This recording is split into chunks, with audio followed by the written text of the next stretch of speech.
Hello friends. Today we're going to discuss about mandatory reporting of child sexual abuse under Protection of Children from Sexual Offences Act 2012, also called as POCSO Act 2012. I am Dr. Suresh Bhattadmat, Professor of Psychiatry working at NIMHANS, Bangalore. Before I start my presentation, I would like to place this disclaimer. This presentation is for academic and training purpose only. For clinical opinion, please do contact a psychiatrist. For legal opinion, please do contact an advocate. Conflict of interest? None. In this video, I am going to discuss about what is mandatory reporting and what is the legal framework to break this confidentiality, why to report, what to report, and when to report this child sexual abuse, and punishment for not reporting. This video is targeted to doctors, psychiatrists, pediatrician, nurses, counselors, gynecologists, mental health professionals, criminology professionals, officers of observation home, advocates, judicial officers, and the officers working in custodial settings. Let's discuss about child sexual abuse, how it is reported to the healthcare professionals. First and the foremost, the parents can directly bring the child to a doctor with the report of child sexual abuse for evaluation and treatment. That means there is no police involved. Or else, the parents have brought the child because of behavioral problems. The third, the child is involved in a romantic relationship with either another juvenile or else maybe an adult. Or else, an adult who is reports now with a history of child sexual abuse during the childhood. In all this case, there is no reporting has occurred to the police. This is a scenario where the doctor has been placed in a certain situation. He needs to break the confidentiality. This is one set of issues of reporting. Second one comes is if the pedophile comes for treatment and he reports that he has abused children, what should be done? That is the second. The third one is a referral. A referral from another medical fraternity, maybe from pediatrics department, or else even from a gynecology department, or else from a police, or maybe from the court, JJ board, or else even child welfare committee can refer the case for examination, evaluation, and treatment. In all these scenarios, the doctor need to inform the police. What does mandatory reporting says under Section 19? Section 19 of the POCSO Act, it is very clear. Any person, that means irrespective, it may be a doctor, maybe a parents, maybe a school teacher, or any citizen, including a child, who has an apprehension that an offense under this act is likely to be committed. The words are very clear. Apprehension that an offense under this act is likely to be committed or has a knowledge that such offense has been committed, he shall provide such information to Special Juvenile Police Unit or to the police. So, Section 19 is very clear. There is a mandatory reporting. Suppose even if it is an apprehension, should we report? Sir, the child may be telling lie, or else the child has mistaken. What to do? Report. That means even if there is an apprehension, whether it is occurred or not, and if you are a doctor, please report. Because Section 19, subsection 7 gives protection. It says, no person shall incur any liability, whether civil or criminal, for giving the information in good faith for the purpose of reporting a child sexual abuse. If you do not have any malified intention, you do not want to tarnish anybody's name, but you want to protect the child.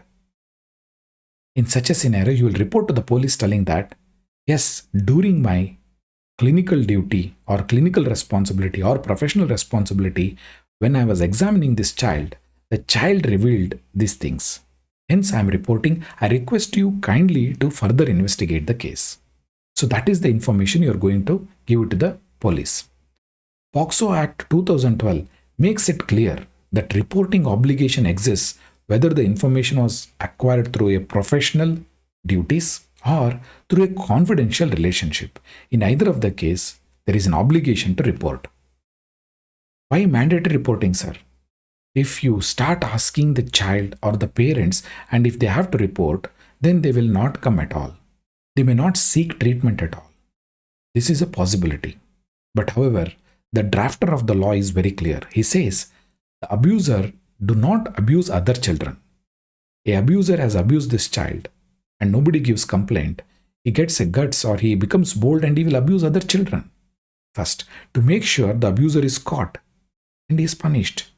Further, the child is not caught in the vicious cycle of abuse. That means if the child is abused and he doesn't do anything and the parent doesn't do anything, the abuser may further abuse the child. If there is a reporting, the child can be given treatment. It may be physical treatment, maybe because of sexually transmitted disease the child would have contracted, or else counseling, or else if the child has developed some psychiatric illness, that can be treated. Further, the important point is child may not be able to report in child sexual abuse. Hence, placing the responsibility to report is not on the child, but on the surrounding adults who may be in a better position to help the child. This is the idea behind this mandatory reporting. That means any adult in and around the children who comes to know, they have been placed an obligation to protect the child and they have to report. So the point is very clear. We have to protect the children from sexual offenses. Suppose, should I report the suspicion? Yes, even failure to report a suspicion of a child sexual abuse is an offense under this act. Should we take consent from the child before you tell that I am going to inform the police? The POCSO Act does not lay down any mandatory reporting to the child or to the parents that I am informing the police. That means you are breaking the confidentiality of the child and the parents. But though the legislation doesn't speak, it is good practice to let them know that this will be done because it is the legal obligation and have been casted on an obligation. And please do talk to the parents and to the child. Take them into confidence because they have already undergone a severe, tremendous stress because of the abuse. Now putting across to a police, sometimes they may be insensitive. They will go through a hardship. Hence, talking to them makes a very important point, and supporting them through the case is a very, very human services. You have to do that. Sir, what to report? Name of the child, age and gender of the child, name of the parents, contact details of the parents, nature and extent of injuries you have examined, address, other children in the family who are maybe at risk, identity of the abuser, any other information that may be helpful for the police to apprehend the perpetrators. So this is what you are going to report. Sir, I have not collected enough of information. What should I do? Even if you do not know all the information, whatever information you please report. Tell all you know about the situation, how the child came, and before you report, the child and the parents may vanish. So before that happens, please do collect at least the contact details. The reporter and the complainant is not expected to investigate the case. That is very clear under this legislation. He has to report to the police. The police will do the investigation. You have to clearly mention, I got this information during my professional duty. Else, through a confidential relationship, that is patient and doctor relationship, I came to know this. That has to be told to the police, and you also have to tell the police. Please remember, this is a confidential. Please do not leak it to the media. Identity of the child and the parent should not be revealed. That needs to be told to the police. Sir, when to report? Should I do immediately or else maybe 1 week down the line? Legislation, that is POCSO, does not lay down any time frame to report.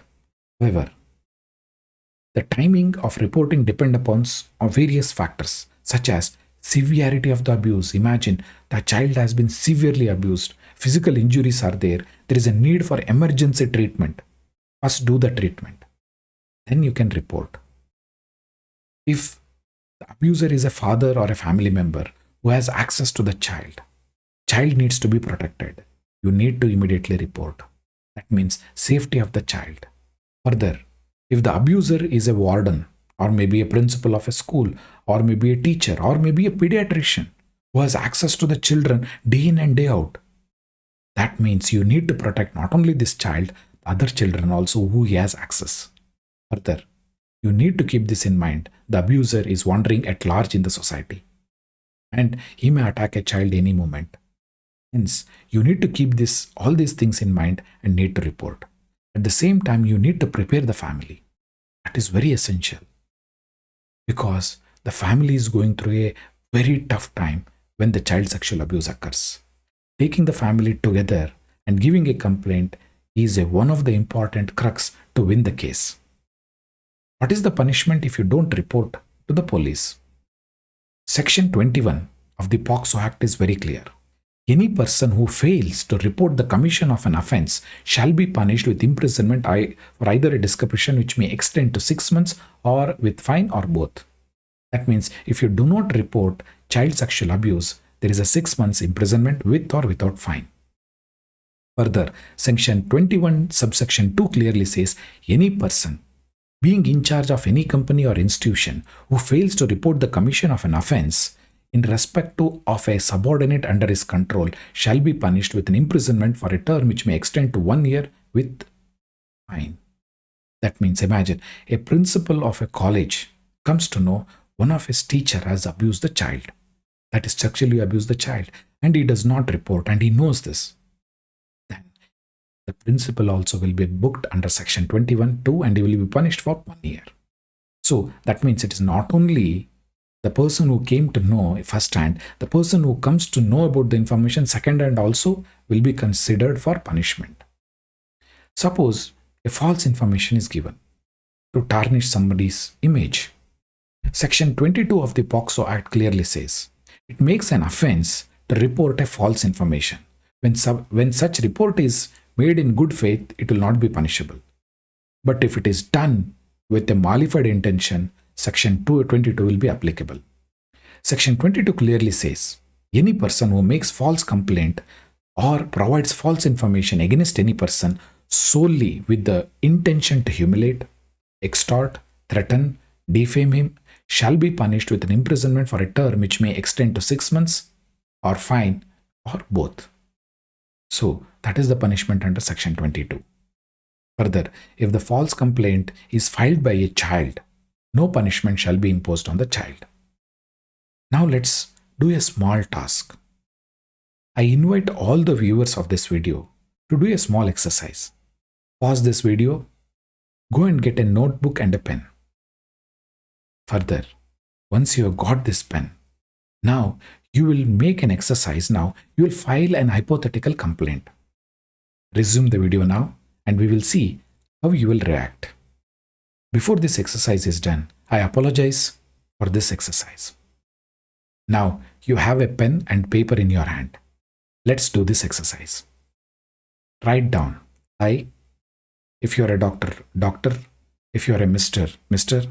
or a Mrs. or Miss, would like to report that my child. Write your child's name. Aged. That much. Whatever the age of the child. Suppose you do not have a child. Name the child whom you love most. It may be your brother's child, maybe sister's child, maybe a neighbor's child. Write their name. Was sexually assaulted yesterday night by Mr. X. Write this. Now, did you write the name of the child whom you loved? How did you feel to write the name of the child? Your hands were shaking. You are having tremors. Pause for a moment. Think about the mental status of the parents who are going to report the child sexual abuse to the police. Think about their status. A hypothetical situation. You are unable to write the name. And it has not occurred. It's just a hypothetical situation. Imagine if it actually happens. What will be your status of your mind? You will be devastated. So, after going through this, a small exercise, imagine the plight of the parents. You need to be very, very sensitive. You need to be very, very compassionate because they are in a severe turmoil. Child is crying. Child is in pain. So you have to be very sensitive, very compassionate. Talk to the family members. As soon as possible, make arrangements for the medical examination and treatment of the child. Take the family into confidence. It's very, very essential. Without that, you will lose the case, or else you may lose the child also. Because for healing of the child, family is very important. Hence, not only you have to heal the child, you need to heal the family. That is very, very essential. To conclude, my dear friends, POCSO Act makes it mandatory reporting. The simple reason is child may not be able to report. The people around the child who comes to know about the abuse are being casted with an obligation to report. And when you are reporting, please be very sensitive. Talk to the child and the family members and take them into confidence. Then only you report. Without that, don't report. Please remember this. Taking the family and the child to confidence and reporting, you can win the case. Support them. You need to be very, very compassionate. Thank you very much for giving your valuable time. Stay safe.